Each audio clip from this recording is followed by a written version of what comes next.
ఈ చాప్టర్ ముగిసిపోతుందా? టాలీవుడ్ లో ఒక legendary combo ముగిసిపోతుందా? Sukumar and Devi Sri Prasad. ఒకప్పుడు ఈ ఇద్దరి పేరు కనిపిస్తే ఆల్బమ్ హిట్ అని ఫిక్స్. కానీ ఇప్పుడు ఒక చిన్న విషయం పెద్ద డౌట్ కు కారణమవుతుంది. డిఎస్పి పుట్టినరోజు వచ్చింది.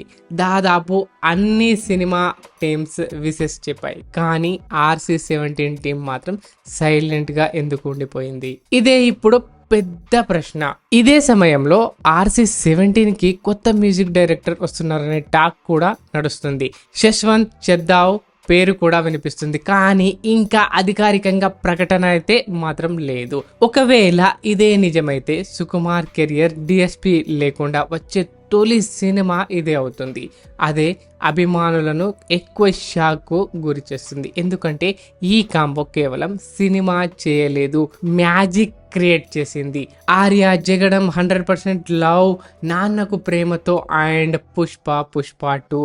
ఆర్య ఇప్పటికీ వినిపించే పాటలు, ఇప్పటికీ గుర్తుండే బ్యాక్గ్రౌండ్ స్కోర్ అందరి మదిలో నడుస్తుంది. అండ్ జగడం మ్యూజిక్ తోనే సినిమా ఎనర్జీ పెరిగింది. అలాగే 100% లవ్ ప్రేమ కథకు దేవి ఇచ్చిన మెలోడీస్ ఇప్పటికీ ఫేవరెట్స్.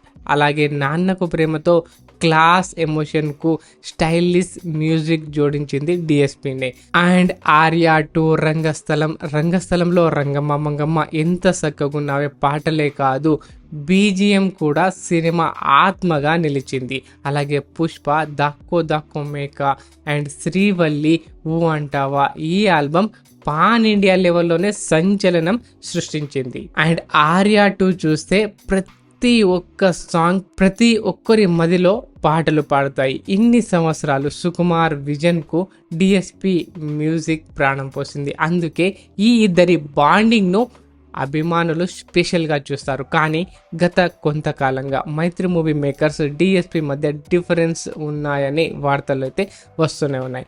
పుష్ప నుండి ఉస్తాద్ భగత్ సింగ్ వరకు ఎన్నో రూమర్స్ వినిపించాయి. కానీ వీటిపై పూర్తిగా క్లారిటీ ఇంకా లేదు. ఇప్పుడు RC-17 లో డిఎస్పి లేకపోతే ఒక యుగం ముగిసినట్టేనా, లేక ఇది కేవలం ఒక్క సినిమా కోసమే తీసుకున్న నిర్ణయమా? అసలు ట్విస్ట్ ఏంటంటే ఇప్పటి వరకు సుకుమార్ కానీ RC-17 టీం కానీ డిఎస్పి కానీ ఎవరు అధికారికంగా ఏమీ చెప్పలేదు. అందుకే ఇది నిజమా లేక మరోసారి అందరినీ సర్ప్రైజ్ చేస్తారా? ఆ సమాధానం అధికారిక అనౌన్స్మెంట్ వచ్చిన రోజే తెలుస్తుంది. ఒకవేళ ఈ కాంబో నిజంగా విడిపోతే టాలీవుడ్ లో ఒక గోల్డెన్ మ్యూజికల్ చాప్టర్ ముగిసినట్టే. నిజమా కదా? కమెంట్లో చెప్పండి. వీడియో నచ్చితే లైక్ చేసి హైప్ చేయండి.